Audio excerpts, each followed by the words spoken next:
Shalom, salam sejahtera untuk kita semua. Perkenalkan, nama saya Lydia Tanjung Manalu dengan NIM 7231210014. Pada kesempatan kali ini, saya akan mempresentasikan jurnal mengenai analisis risiko finansial pada usaha percetakan Raya Medan. Presentasi ini saya buat sebagai salah satu syarat untuk memenuhi UAS mata kuliah manajemen risiko, dengan harapan dapat memberikan pengetahuan baru serta pemahaman yang lebih mendalam terkait topik yang akan saya bahas. Baik, tanpa berlama-lama, saya akan memulai presentasinya. Adapun submateri yang akan saya bahas, yang pertama itu ada judul dan tujuan penelitian, yang kedua metodologi yang digunakan, yang ketiga temuan atau hasil penelitian, yang keempat kesimpulan dan saran, yang kelima manfaat penelitian bagi mahasiswa manajemen, yang keenam kontribusi dalam penelitian. Baik, yang pertama itu ada judul dan tujuan penelitian. Nah, kami mengambil judul penelitian kami atau artikel kami yang itu berjudul Analisis Risiko Finansial pada Usaha Percetakan Raya Medan. Tujuan penelitiannya yaitu untuk menganalisis secara mendalam risiko finansial yang dihadapi oleh percetakan Raya Medan, baik yang berasal dari faktor internal maupun eksternal. Penelitian ini juga bertujuan untuk mengidentifikasi faktor-faktor penyebab timbulnya risiko finansial, seperti keterlambatan penagihan hutang, pencatatan keuangan yang masih manual, kondisi ekonomi pelanggan, hingga persaingan harga yang fluktuasi di bahan baku. Selanjutnya, penelitian ini bermaksud mengevaluasi sejauh mana dampak risiko finansial tersebut mempengaruhi stabilitas keuangan yang terjadi. Yang kedua itu ada metode penelitian. Nah, metode penelitian yang digunakan adalah pendekatan kualitatif dengan metode deskriptif yang bertujuan untuk menggambarkan secara menyeluruh risiko finansial pada percetakan Raya Medan. Penelitian ini dilakukan di Kota Medan pada tanggal 28 Agustus hingga 11 September 2005. Data dikumpulkan melalui wawancara langsung kepada pemilik usaha sebagai sumber utama agar informasi diperoleh lebih akurat. Analisis data menggunakan matriks Likert untuk menilai tingkat kemungkinan dan dampak dari setiap risiko sehingga dapat dipetakan ke dalam kategori rendah, sedang. Yang ketiga itu ada temuan atau hasil penelitian. Nah, penelitian ini menemukan bahwa usaha percetakan Raya Medan menghadapi beberapa risiko utama yang terbagi menjadi risiko internal dan eksternal. Risiko internal meliputi keterlambatan penagihan piutang dari pelanggan, pencatatan keuangan yang masih manual dan belum masih terpisah dari keuangan pribadi, serta kurangnya pemantauan piutang yang menunggak. Sementara itu, risiko internal terdiri dari kondisi ekonomi pelanggan yang menurun, persaingan harga yang ketat, dan pesaing lainnya, serta fluktuasi harga yang masih mempengaruhi biaya produksi dalam mengelola risiko tersebut. Peran asuransi sangat penting sebagai bentuk mitigasi risiko. Asuransi properti dapat melindungi usaha dari kerusakan atau kehilangan mesin dan peralatan produksi. Asuransi gangguan usaha dapat menanggung kerugian operasional jika terjadi gangguan produksi akibat kerusakan atau bencana. Selain itu, asuransi tanggung jawab hukum dapat melindungi dari risiko kecelakaan kerja atau kerusakan yang merugikan pihak ketiga.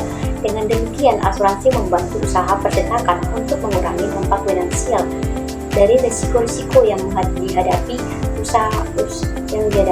sehingga usaha dapat lebih stabil dan berkeberlanjutan. Baik, yang keempat itu ada kesimpulan dan saran. Nah, berdasarkan hasil penelitian dapat disimpulkan bahwa percetakan Raya Medan menghadapi 6 risiko finansial utama yang terbagi dalam risiko internal dan eksternal. Risiko internal meliputi keterlambatan penagihan hutang, pencatatan keuangan usaha yang masih manual dan bercampur dengan keuangan pribadi, serta kurangnya pemantauan terhadap hutang pelanggan. Sedangkan risiko eksternal mencakup menurunnya kondisi ekonomi pelanggan, persaingan harga yang semakin ketat, serta fluktuasi harga bahan baku. Dari hasil analisis menggunakan matriks Likert, ditemukan bahwa beberapa risiko, khususnya keterlambatan penagihan hutang, pencatatan keuangan manual, kondisi ekonomi pelanggan yang menurun, dan persaingan usaha termasuk ke dalam kategori risiko tinggi, sehingga sangat mempengaruhi stabilitas arus kas dan keberlangsungan usaha.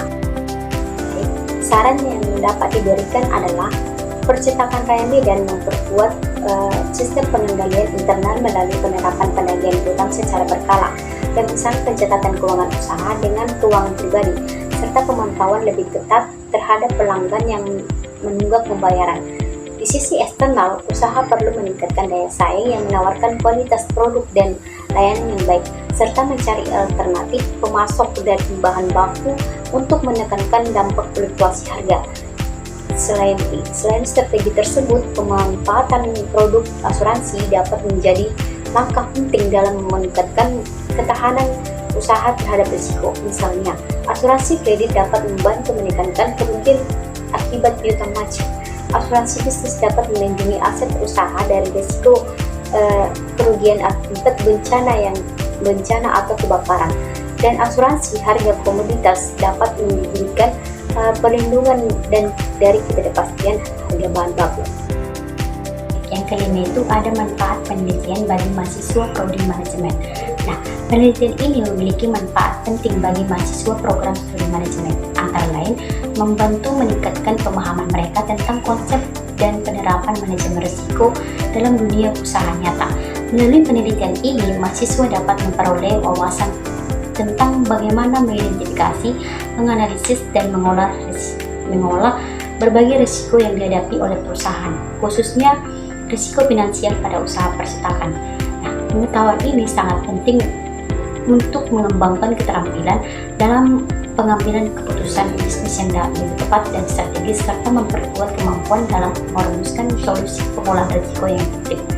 Selain itu, penelitian ini juga memberikan contoh aplikasi nyata teori manajemen yang dipelajari sehingga mahasiswa bisa lebih siap menghadapi tantangan di dalam dunia kerja dan meningkatkan kompetensi dalam bidang manajemen risiko dan keuangan perusahaan. Baik, yang terakhir itu ada kontribusi dalam penelitian. Nah, kontribusi saya dalam penelitian ini adalah mencari contoh berkaitan dengan penelitian serta membuat sebagian kajian teori. Secara keseluruhan, kontribusi saya sebesar 70% dari 100%. Demikianlah presentasi yang dapat saya sampaikan pada kesempatan kali ini. Semoga penjelasan yang saya berikan dapat bermanfaat dan menambah wawasan kita. Saya mengucapkan terima kasih atas perhatian yang diberikan. Apabila ada kesalahan dalam penyampaian, mohon dimaafkan. Saya mengucapkan bye-bye.